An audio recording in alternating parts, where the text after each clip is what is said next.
Well, thanks for joining us, everyone. Mike DeBoer with the Franchise Business Podcast, and I'm really excited to be joined by someone I've had the privilege of working with closely in the past. And we were just talking offline about a great client that he helped become a Schooley Mitchell franchisee. So joined by Jeff Lutz. Jeff's a franchise consultant. So Jeff, if you don't mind, I guess, kind of introducing yourself, a little bit about yourself, and what your role is and kind of helping people get into business for themselves.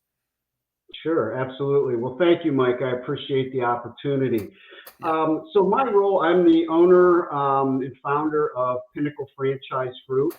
My story is I got into franchising, Mike. I was working in corporate America for about 25 years. The last 5 years of that was pretty grueling, doing a lot of traveling, it was just trying to raise a family. Started looking at either starting a business, buying an existing business, and then we were introduced to franchising. And we were awarded a franchise by the name of the Goddard School back in 2006. And we ran that for 18 years. We just exited in 2023. But one of the reasons I got into the consulting industry was because I can't tell you how many people would come up to me and ask me, parents of the children that, were dropping their kids off. They would ask, how did you get into this? Can you help guide me in some way? Because, I'd like to get into business, or, tell me a little bit about franchising. And I would gladly spend time speaking with them. Right. And then I realized, geez, there's a lot of people, it seems, that are really looking at going into business. They're not sure. They're risk adverse, which I was. Sure. So that's when I started doing research and became a consultant with FranServe. And Awesome. I've been doing that for 12 years. Very Love cool. it. Well, Yeah. yeah, awesome. Well, I mean, and I'm sure that, you bring a lot of value because you've been in their shoes, right? You've gone through the experience of learning and researching and validating models. And so you can help people walk through that same journey with your experience as kind of a guide. And on that note, Jeff, I mean, what is your process like for kind of understanding people's goals? Because they're all different, right? Their goals, their dreams, their pain points, or things that they're concerned about still, financial needs. Sure. What is your process of learning about all of that? We take a very holistic approach, Mike, to our candidates. We spend time really getting to know them. Yes, their background and education is important, but we also want to know what makes them tick. What do they do outside of their 9 to 5? What are their hobbies? We do want to understand, of course, their goals, their vision for business ownership. We take a deep dive into their financials. I think we do that fairly. One of the things we've learned over the years is that you really want to understand their financial situation pretty, early on in the process, because that has an impact on, industries and, brands and what have you. So we use what's called a discovery process that we really get an understanding of, like I said, not just, what they did and their experience and their education. We want to know who they are holistically as a person. And that has really been very successful for us. Right. Awesome. No, that's great. And I think, there's so many different things that you need to know about them before you can start the next process, which is, of course, kind of thinking about, okay, what brands that are out there are potentially good fits for you. And, you've been in those shoes, Jeff, where, I'm sure, you had a 1,000 options that you could have evaluated, and you had to siphon it down to what can I actually look at and what am I actually interested in. And I think that's a big value you provide, is when you just do this research on your own, it's so overwhelming, right? You don't really know what's a good model, what's not good, who has great support, maybe who has less effective support. So how important is that as well for you to evaluate for people? If these are brands that I know are good, vetted, trusted, the support's great, now let's introduce you to a few and get you started speaking with them. And you hit it right on the head. It's, we look for brands that provide outstanding training, support, have a track record of success. They validate well, meaning that if you speak to their franchisees are successful. And when you ask that question, would you do this again to those franchisees? And they say yes. That's pretty impactful for us. So, but we really want, we look for a track record of success too, right? And then once we evaluate, where that candidate is financially and goal-wise, then we can, through our vetting of both the franchisor and the candidate, we're able to really align them with different industries. And that's what we find is usually, not one size fits all. When we do our evaluation and alignment, Mike, we usually find that candidates will have, 3 to 4 different industries that they align very well with. And then what we do is then break that down and say, okay, within those industries, who are the top franchisors in that industry? Who provides the best training, the best support? Who's got that, record of success? Yeah, absolutely. Yeah, no, I think that's great because, and nothing wrong with emerging models, of course, but I think, track record of success, and they've proven that through different economic situations and as the world around has changed, they've adapted and been successful. I think that's something that's really important for people. It stands the test of time, right? So absolutely. And you mentioned emerging brands, and every brand at one time was emerging, right? Sure.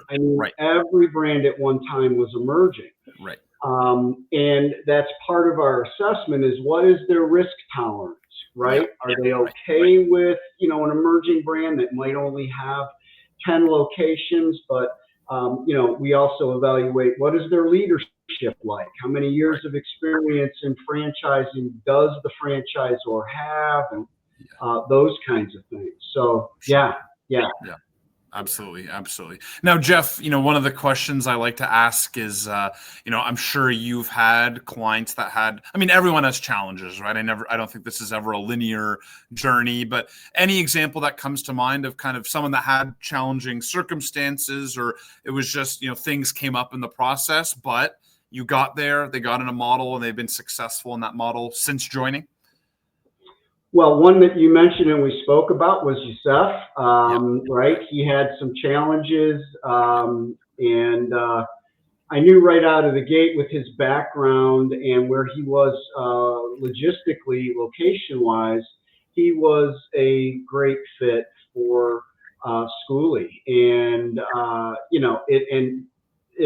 all of his concerns were validated. I understood them. And you guys understood them too. So, I've worked with people. The one that really comes to mind, I worked with a young woman who was a single mom who had a child with special needs. Right. She lost her job, and she needed something to. Her child was getting to that point where she needed, to be there more. So working with her, this was a journey for sure, but understanding her needs and what, her first priority was her son, right? And so we were able to go through this process, the alignment process, and it took, like I said, about 9 months. And we successfully placed her with a brand that was home office. She could, create her own schedule. She was a great she had great customer facing skills and what have you. So, but it took some time and there were some challenges. And then we got into a little bit of some of the, where she wanted to be financially. It was a little stretch for her as far as what she was capable of investing. But we left no stone unturned, and she's been absolutely wonderfully successful down in Florida. She's in Florida. Yeah. Awesome. Yeah. Well, I'm sure that's something that gives you a good feeling at the end of the day when you help people get there. And again, it's everyone has their circumstances, but helping someone achieve a goal and find more flexibility and kind of achieve a dream, I'm sure it's a cool part of your role. It is probably the most satisfying part of what we do. I really believe, Mike, that we change people's lives. Yeah. And I enjoy it. I really do. I get, and I stay in touch with my candidates. They'll reach out from time to time, and I always tell them I'm a resource. I've been there. I've done the research. I've acquired a franchise. I've operated a franchise, and I've exited a franchise. So, feel free to use me as a resource. Sure. Absolutely. No, for sure, Jeff. Now, I'm sure you've run into a lot of misconceptions that people have maybe about entrepreneurship in general, franchising more specifically. I'm curious, what are some of the kind of common misconceptions that you run into? And then how do you help people kind of overcome that way of thinking and start to see kind of the reality of what this could look like for them? Sure. Well, one of the misconceptions about franchising that we get a lot is that, people, when they hear franchising, Mike, they think of McDonald's, they think of Subway, they think of food. Right. And as you know, as I know, there's like 80 different industries that have a franchise platform. Sure. And then, one of the big obstacles that we have to overcome is they believe that they are, that the franchisor is going to take their money, right? With fees and with, you name it. They are really concerned about taking, the franchisor taking all the money. But we break it down and say, okay, here's a royalty. Royalty is, it's a standard in the franchise industry. But here's what you get. If you go and put pen to paper to do your own marketing, advertising, you do your own HR, you put, you just do a cost, do a budget, do a line item cost, what it's going to cost for, like I said, radio, advertising, and what have you. They start to realize that the leverage of the franchisor is enormous. Buying power. And when they break it down, the majority of them say, you know what, I never thought of it like that, but if I had to hire a lot of this stuff out, it would cost me more than the royalty that I'm paying.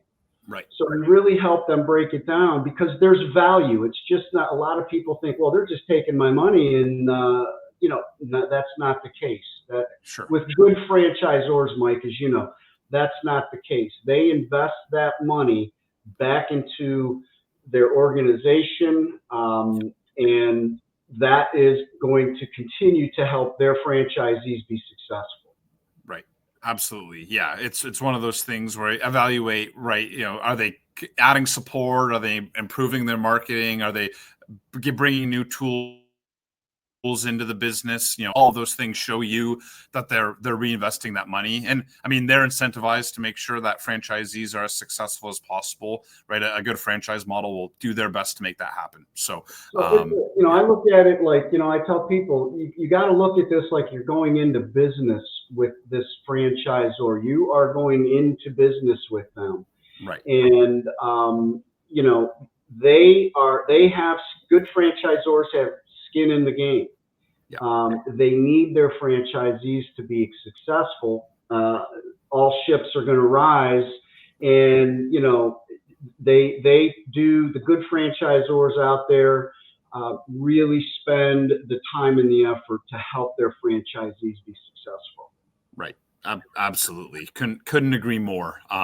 So Jeff, those are the questions that I kind of had prepared to ask. I like to kind of leave the floor open. Is there anything that you might want to say to someone that, stumbles upon this and, is thinking, maybe I'm tired of corporate, or I just want to see what else might be out there. I've always dreamt of being in business for myself. Anything you'd like to say to someone that's in those shoes? I've been there. I've been exactly where they're at, stuck in corporate, successful in corporate, just, burned out. And you hear that more and more. So I've been there. I understand what they're going through. I had, when we did ours, I had young kids, and, we had to really figure a lot of things out. But where we landed, we would have never landed where we are today if we didn't jump. You always got to jump before you're going to land. And we can help. Like I said, I've been there. I understand. This is not just an investment financially. This is an emotional investment, of course, a financial investment. And we help you through every stage of that. Absolutely. So if there's anybody out there that comes across this and they want any kind of guidance, we're not, we're agnostic to the industry, to the brand. Right. We are really candidate focused. What's best for them? Right. So. Absolutely, Jeff. And where can people get in touch with you if they do want to reach out and see how you can help them? Sure. So you can find me on LinkedIn, Pinnacle Franchise Group. Jeff at pinnaclefranchisegroup.com is my email, and my phone number is 440-708-2558. Feel free to give me a call. Awesome. Yeah. And again, I can attest, Jeff's great at what he does. And when you bring someone to have conversations with us, Jeff, they're always very knowledgeable, very realistic about, what business ownership will look like. So anyone's in good hands if they work with you. So thanks for your insights. Appreciate everything you do. And thanks for joining us, Jeff. Same here, Mike. Really appreciate it. Great opportunity to spend time with you. And I'll see you in the future, I'm sure. Yeah, absolutely. And thanks for everyone for listening as well. Have a great